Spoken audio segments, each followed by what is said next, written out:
recognize you. I know nobody does. So what's your name? Where are you from? Hi, I'm Jerry Bachner. I'm from Nashville, Tennessee. And what are you driving here? I'm driving a 72 International Scout 2. How long have you had it? Yeah, let me About know. 4 years. Just hit me up. I'll send you the guy's info. I mean, you might be able to broker. Did you do all the work to it?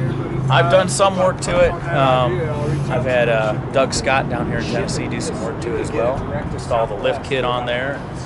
Some wiring issues we had. It wasn't running so well when I first got it, and finally figured that all out. We have about 3,000 miles on it this year alone. I like the color. During the quarantine and all that stuff, we've been driving it nonstop.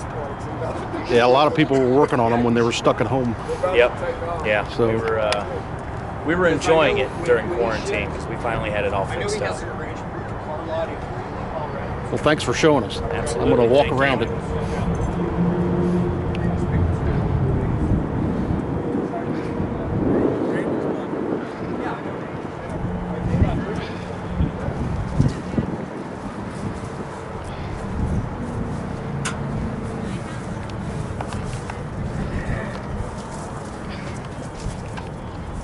Did you meet John? Crushed it. I'm filming. Oh, you filming? Sorry. Oh, man, it's a